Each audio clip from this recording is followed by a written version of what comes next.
So once you're logged into CMaps Analytics, you can start from a template just to see how some examples were built. You could open an existing template. You can create a brand new map, which we're going to do right now.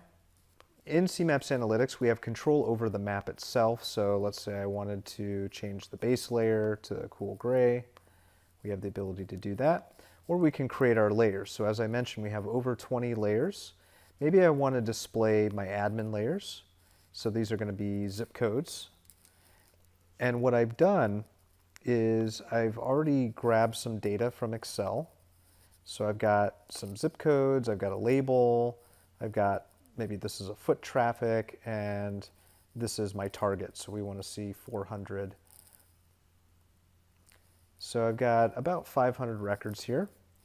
We're going to select our data source. So we could predefine this to use the JavaScript API, which means we're not going to configure any data, or we can actually paste some data right from Excel. So I can paste my data, I click OK, and then it's going to provide me with a simple wizard where I can basically tell CMaps Analytics what type of data each column contains.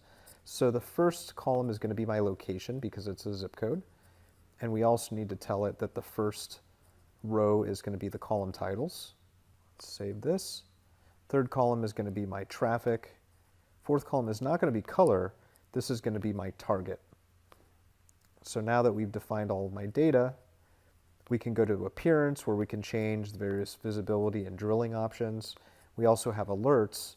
And because I've set target-based alerts, I need to know how we're going to color the map. So I can say, anything over 80% is going to be green. Anything from 7 to 80 or 70 to 80% is going to be yellow. And there, CMaps Analytics will automatically draw all of the zip codes that we have in our data along with the values that we've defined. So very, very simple in concept. Now, if we wanted to add another second layer that has latitude, longitude, or addresses, or we wanted a cluster, show density maps, bubble charts, you have complete control over all of the layers that you add onto your map. Now, once you've created your map, we also have what we call our advanced widgets, which I mentioned before. So currently we have 10 widgets. I'll leave them all turned on. I'm going to refresh our map, and then it will provide me with some additional analysis. So as I pan and zoom through the map, it's going to give me an updated count, sum, and average based on the traffic that we have. And then when I select an individual location, it's going to give me the details for that location. It's going to give me where the value is in relation to everything else visible on the map. And it's going to give me the percentage that this location is of what's visible and of the entire layer. So in addition, we have various filtering options. I can rank, so I can say, you know what, let's just see the top 5 locations. So we have top and bottom ranking. We have time-based analysis where, in this case, we don't have any time dimensions. We can search. We could export the data. So if I wanted just to take what's visible right now and push it out to a CSV file for Excel, we can do that. If I wanted directions, we can do drive time polygons, and of course drilling.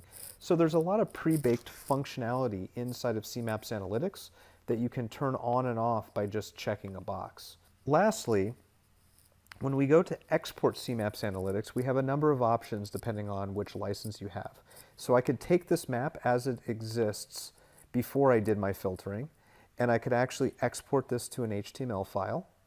I could export this template, which then becomes a metadata file that I can either import back into CMaps Analytics at a later date, or that I could pass on to my developer, or that we can pass on to update and maintain the lifecycle management of my mapping application. Or we can export templates for use with our third-party solutions like Antivia Decision Point or SAP, where we can import the template and have all of the capabilities that we've defined here in CMaps Analytics at our disposal so that we can basically take CMaps Analytics templates and pump it full of data. So the output of CMaps Analytics can range from a complete map that has data embedded inside of it, or an empty template that requires a few lines of code so that your developers can weave it into your application and pump that template full of data from the analytical or transactional processes and queries that you have already built.